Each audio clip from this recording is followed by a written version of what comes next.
The Golden State Warriors trade plans have been leaked, and frankly, it has a lot of Warriors fans fired up about what Mike Dunleavy in the front office are actually pursuing ahead of this year's deadline, as we've had a ton of reports that we will be covering out here in this video that reveal how the market is really shaping up, particularly at the center position, which is clearly a major position of need for Golden State, and how the Warriors are navigating all of the different options that are available, because we got a lot of good news about the actual availability of players leading into the trade deadline, but some interesting pursuits, some paths that Golden State is taking down that have some fans very excited, but some fans concerned about the actual direction. So lots of stuff to really dive into, because of course, we all know the Warriors need to lock in someone out there at the center position. Mike Dunleavy has built a roster. There was expectations Al Horford would be able to have much more of an impact that he has this season, but you can see it. A lot of the Golden State Warriors roster right now, the production is coming out there on the point guard position and the wing spot for this team. You know, our top scorers out there for the squad: Curry, Butler, Moody, Podziemski, Kuminga, when he's out there healthy. There are so many guys out there that are giving some actual impact, but not at that big man spot. And it's clearly a spot of need. And there's a lot of breakdowns going on about, how this team is looking, as well as Sports Illustrated revealed the Warriors are 29th in the NBA in points in the paint, averaging just 41 points per game. If the season ended today, that would be the second lowest per game total of the last 5 years. That's the first glaring stat, but the next one is even more damning for this squad. Basically, the Warriors just have 3 players averaging over 4 points points per game out there in the paint, and of those 30 teams in the NBA, 28 have at least 5 players averaging, over 4. The other team is the Boston Celtics, who clearly don't have a center. They lost their centers in Al Horford as well as Kristaps Porzingis. It's a reason that they've been struggling this year. So beyond Kuminga and Curry and Jimmy Butler, they are not scoring in the basket. So it is clear the Warriors need to figure out a way to solve this problem, solve this issue. And the trade market is shaping up in a way that is very, very encouraging. Now, some of the decisions which we will be getting to in this video are a little bit questionable for the Warriors' pursuit of this, but there are lots of players available. So let's take a look at some of them. So basically, this has come from Mark Stein. Essentially, a report has come out, generally speaking, that Sabonis and Davis figured to be mentioned in tandem a fair bit between now and the deadline, if both end up truly being made available by their respective teams. We've already been writing about the frontcourt players who could become available before February 5th's trade deadline, but prime among them, of course, are Sacramento's Domantas Sabonis and Dallas's Anthony Davis. So, of course, those are the upper echelon guys out there in terms of the trade market, in terms of those pieces, and we'll get to the Warriors' actual pursuits on both of those guys as the video is long, but I want to lay out how the market is actually shaping up. Next, we also have an update that Brooklyn's Nick Claxton is expected to generate incoming calls to the rebuilding Nets about Claxton's availability. So, a weird roundabout way to say that one of these trades out there for Nick Claxton, who is a very intriguing trade target, are starting to loom leading into this year's trade deadline, which makes complete sense, right? If you look at the Eastern Conference right now, right, the Nets, they are looking to tank. They're in a tight tanking race out there with, you see the bottom right, the Indiana Pacers, the Wizards, and we'll see if the Hornets end up falling down that track as well. So they want to lose games, and Nick Claxton's a guy that does not help that mission for that group. So that is another guy that's available, a player that we saw last season, with, we saw the Warriors, if you recall to last season, all the trade updates, all the stuff regarding Nikola Vucevic. Well, now we have some updates on him now as well. Essentially, Nikola Vucevic, Chicago's Nikola Vucevic continues to be an offensive force at age 35. He's making better than 40% of his three-pointers, and for the second consecutive campaign, and is seemingly certain to generate external interest on an expiring contract with comparatively modest $21.4 million. I've heard from more than a few rival executives who have noted Vucevic's trade-friendly contract. So that is another guy that's out there on the market that, has some Warrior fans intrigued about the availability of making one of these moves. So Vucevic is there, and on top of it, we got a couple more names. So essentially, Yusuf Nurkic's name, meanwhile, who has performed well out there for the Utah Jazz. He's also expected to generate some trade interest from rival teams as he plays out the last year of his $19.3 million expiring deal. So that's an update that we have out there on that front. And on top of it, another big man that's been thrown out in terms of availability is Jonathan Isaac, as rival cap strategists are thus increasingly pinpointing Isaac as a potential salary casualty in the Magic Kingdom. So a guy out there for the Orlando Magic that is an elite defender, but they won't be able to keep him around solely based off of price. So lots of names out here, guys that the Warriors have previously been interested in. I mean, a lot of people remember this from last season. Nikola Vucevic was emerged as a Warriors top trade target by the front office and coaching staff. They've acknowledged the team's need for a true stretch center, something Steph Curry has never really had. Of course, the team does have Quinten Post, but this was a report from last season. But there are a lot of guys out here on the market right now. But what are the Warriors' true plans? That's what we're going to get to. But before I dive into any of that, I want to ask you guys a question. Ask you folks a question here. Which center out there on the trade market are you most interested in the Warriors actually pursuing? Type Clax down below if you're interested in Nick Claxton. Domas if you're interested in Domantas Sabonis. Rich if you're interested in Nick Richards, who is another guy that's thrown out in terms of availability out there in the trade market. Vucci Main if you're interested in Nikola Vucevic. And type other if you are interested in some other center that's out there on the market. And it's a good thing I posed this question because it made me forget one last report before we dive into the Warriors' actual plans, as Nick Richards is a guy that's also been brought up, as Phoenix has made Nick Richards available for trade since this past summer, league sources have said. And I've been told that Portland's also forecasted to be more willing to move Robert Williams this season compared to last year, when the Trailblazers maintained a high asking price for the often injured big man. So, again, another player out there in the mix in Nick Richards. Of course, Robert Williams is a guy that's dealing with a ton of injuries, but Nick Richards is a guy that, his stats aren't going to be mind-blowing. 4 points, 4 rebounds this season, has a 58% true shooting, which is not elite out there for the center position, but 0.6 blocks in just 10 minutes of action per night. The Suns are pretty loaded at the center position with Common Malwatch, with Mark Williams, and they run a sort of fast-paced, smaller ball system, right? Nick Richards getting the short end of the stick out there in Phoenix, so he's another guy that's available, but I want to know, who are you most interested in out here on this market?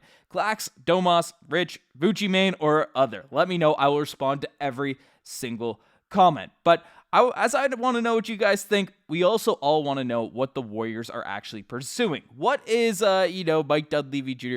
really intrigued by in terms of actually making a move, actually making a trade? Well, the first name that we brought up, of course, with this report, Domas as well as Anthony Davis being guys that are available, AD can be written off the table essentially here. Despite the Warriors' long-standing interest in him, Davis isn't an option for the Warriors solely because of his contract. And all the talk of the Chicago Bulls pursuing them is simply just that, talk. So we can take a look at Anthony Davis, dream about his fit and stuff. He is very old, and the fit would be cool, like inserting him into this group, but he is very unlikely for the Warriors to actually pursue, just given his contract situation. But the other big name, out there that we broke down in that first report that a lot of people have been talking about is Domantas Sabonis, and a guy that I am very intrigued by, to bring him into Golden State, because he's a player this season in a down year out there in Sacramento with a new coach. He's expressed frustrations out there with the coach in his new role, still averaging 17 points per game, 12 rebounds, 3.7 assists, 51% from the field. His three-point percentage is down significantly, but that's been a lot better in seasons past, so, that has affected, his true shooting and efficiency and stuff, but out here in a Golden State Warriors system, Domantas Sabonis would be elite to add to this team. He does foul a lot for the big man position, which is, he's forward center. He's been playing center out there with the Sacramento Kings. He could be more naturally a forward, so people might question the fit out there for the 6'11 big man out there from Sacramento, but, making the drive over to Golden State, I think he would be unlocked for this group, but it's clear that the front office does not agree. So essentially, reports have come out that the Warriors, who have been frequently mentioned as a possible landing spot for Domas, are not interested in the 29-year-old. Sources have said many teams around the NBA aren't looking for the type of player that Sabonis is. Aren't looking for the player Sabonis is, as his lack of athleticism and ability to consistently stretch the floor as a shooting option limits his potential in another organization system. Now, That's all well and good, all well and fair. And, to actually go after a Sabonis, you'd really have to understand the price and how much it would cost in terms of the trade market and stuff. But the fact the Warriors are just writing this off as not a fit, especially where the Kings have been so desperate out there in the Western Conference in a season where, they're trying to be better, they're trying to be good, but, they brought in new, general manager out there, it's Scott Perry. They're trying to adjust how this team is moving. They're looking to move off of Zach LaVine. But in this opportunity where the Kings are really bad right now and you have that opportunity to scoop in and bring in Domantas Sabonis, I'm pretty surprised the Warriors are not interested in going down that route. And to build off of this report, to build off what they're saying, you see at the end there, they aren't looking for players with a lack of athleticism. Now, space in the floor and stuff, it does contradict the reports that we heard last season out there regarding Nikola Vucevic, in terms of their need for bringing in a stretch five. Of course, they have Quinten Post, who, can certainly stretch the floor out there for this group, but I'm very surprised that Domantas Sabonis isn't being listed here, and I want to ask you guys right now, because we have more reports coming out there with this Golden State Warriors team, but I want to know if you guys agree. Do you think the Warriors, what do you think the Warriors right now avoiding Sabonis and Vucevic type of archetype? Type smart down below if you think it's a smart strategy, a smart move for the Warriors to be going down this path, looking for more athletic guys, because we'll break down who the Warriors are actually interested, coming up, or type down silly. If you think it's silly, the Warriors are avoiding an opportunity to bring in, Nikola Vucevic or Domantas Sabonis, especially where this is the season. It feels like they'll actually get traded, and there's so many players out there on the center trade market. There's more supply, so, you don't have to give up more with the certain demand out there at that point. And, if we're looking at Vucevic's stats as well, he's a player that fits that non-athletic archetype. He's, 35 right now, but, averaging 17 points per game, 10 rebounds, 3.4 assists, and still, even though, the rim protection aspect wouldn't be the biggest impact there, if we take a look at the Golden State Warriors this season in terms of their needs and what's really going on, right, this team needs a lot more rebounding. They are 21st in the NBA in rebounds per game, and, just having someone steady out there to, and also 18th in blocks, which would be helped by Sabonis or Vucevic, but having a really steady, sturdy, center out there, I don't think it would be, the rim protector that everyone's looking for, hoping for, but he would elevate the offense, either of these options, and they'd be able to help you get some boards. So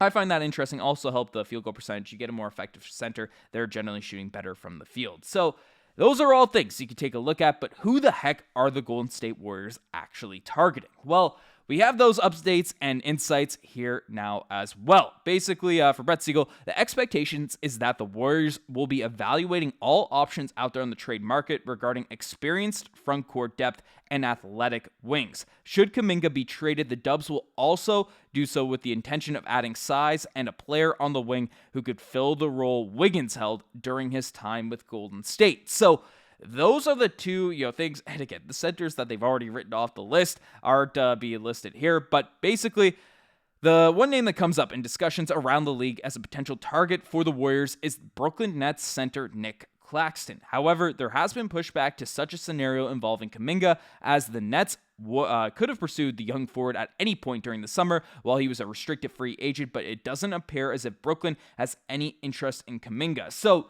the Warriors are interested in bringing in, a center out there like Nick Claxton, but the Nets aren't interested in Jonathan Kuminga. Now, the Nets are in a position out there in the Eastern Conference. They are trying to tank. They're trying to lose games. They are, in a similar spot to, the Bulls have been losing games after a hot start, but they look a little bit more competitive this season. But definitely the Kings, who are the bottom tier out there of their respective conference. So the Nets don't want that many competitive, bigs. And Daron Sharp would be another piece that would be interesting from the Nets. Fit a similar role as a Claxton, but if you get Claxton, maybe the Warriors could facilitate one of these trades without throwing in Kuminga. That's one of the avenues you go down, because you take a look at the stats for Nick Claxton this season. Dude's averaging 14 points per game, 7.4 rebounds, 4 assists, which is very interesting.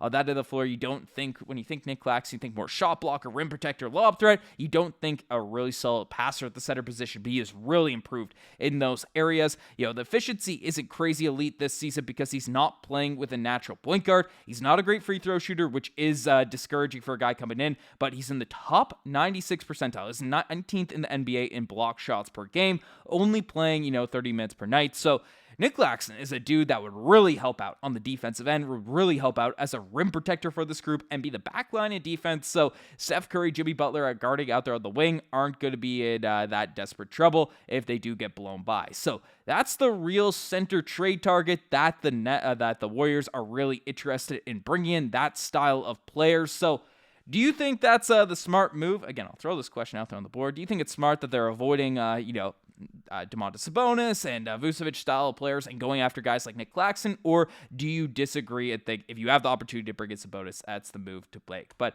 let me know what you guys think about all this in the comment section down below. I appreciate every single one of you that are tuning into the videos. Ramping things up out here on Warriors Digest. Going to be a big game tonight against the New Orleans Pelicans, who are a squad that are struggling immensely right now over the course of this season. Right, their overall team stats is all the red and orange in terms of how they rank out there in the NBA. So the Warriors need to get this win, need to get this W in order to really start making the push. In order to start making those wins, catch the Wolves, catch the Suns, catch these teams out there at the top of the West, and get back to where Golden State needs to be. Anyways, you guys are the best. I'm signing out. Cheers.